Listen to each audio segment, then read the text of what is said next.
ذكرني بلقاء إبريل جلاسبي سفيرة الولايات المتحدة مع الرئيس العراقي الراحل صدام حسين قبل غزو الكويت، وفي هذا اللقاء أوحت بالكامل بأنها لن تتدخل، أو أن يعني غزو العراق للكويت لا يعني أمريكا على الإطلاق، وفهم على أنه ضوء أخضر للعراق لغزو الكويت واحتلالها. فهل كلام تيلرسون عن الحوار وحل المشاكل ودون توجيه أي لوم أو حتى أي انتقاد لهذه العقوبات التي فرضت على قطر، هل هذا يعني ضوء أخضر أمريكي لربما تغيير النظام في قطر؟ أنا أعتقد نعم.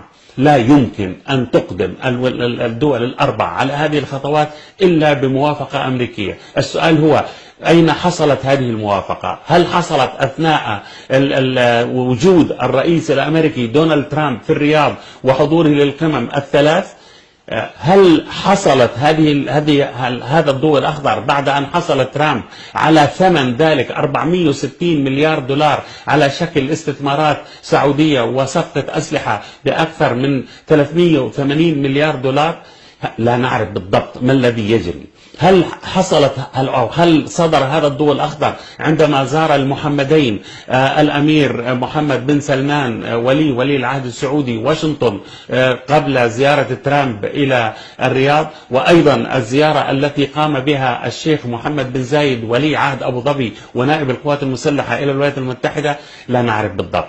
نحن نعرف من مصادر مصرية بأن التدخل العسكري بات وشيكا. أنا شخصيا سمعت الزميل السابق وعضو مجلس الشعب مصطفى بكري يقول على قناة العربية بأن التدخل العسكري أصبح واردا وربما في غضون أيام معدودة. مصطفى بكري لا ينطق عن هوى. مصطفى بكري الأكثر قربا للرئيس المصري عبد الفتاح السيسي وللمجلس العسكري المصري، وربما أوحي له بهذا الكلام لكي يقولوا.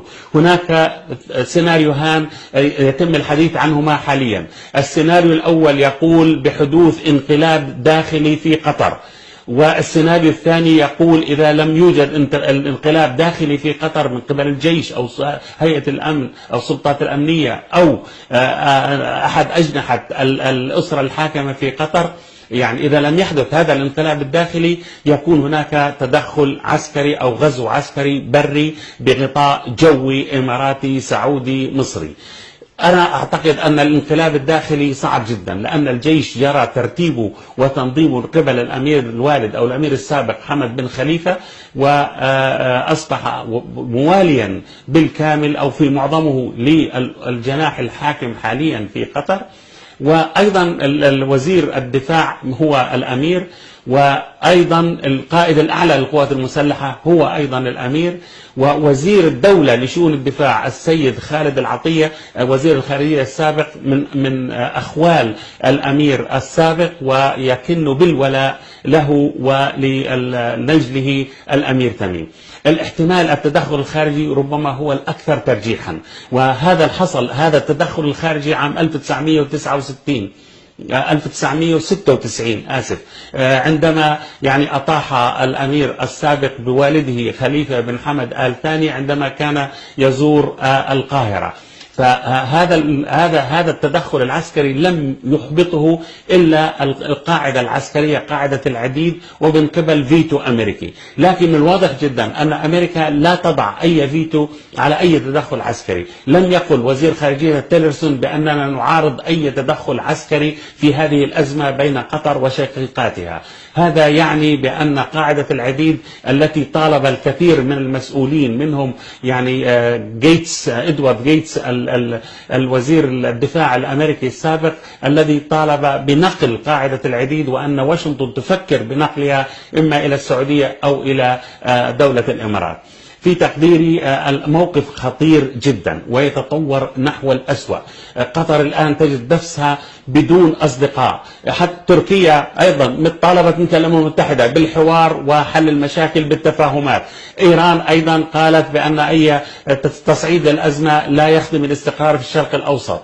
الأمم المتحدة نفس الشيء، موقفها غامض ولا يبشر بأي خطوات. هذا يعني بأن المسرح مهيأ لتدخل عسكري، ربما لاحتلال عسكري. لا أستغرب أن نصحو في يوم قريب على الدبابات السعودية والإماراتية والمصرية، هناك قوات مصرية في أبو ظبي ودبابات مصرية في أبو ظبي، أن نصحو في يوم من الأيام على هذه الدبابات وقد اقتحمت الدوحة. ماذا سيكون؟ نحن نعرف قطر دولة صغيرة، قواتها المسلحة أيضا يعني قليلة العدد، هذا يعني أنها، لكن هذا لا يعني أنها لن تدافع عن نفسها، الأمر الذي يمكن أن يسبب مشاكل كبيرة. الظرف خطير جدا حقيقة، الأمور تتطور إلى الأسوأ، والشعب القطري هو المتضرر، والشعوب الخليجية هي المتضررة أيضا. يعني كانوا يقول نحن شعب واحد وأمة واحدة ويعني كلنا خليجيون أو خليجيين. يعني طب كيف طلب من القطريين أن يغادروا البلدان كانت تعتبر نفسها خليجية وتطالب باتحاد ووحدة وجواز سفر موحد؟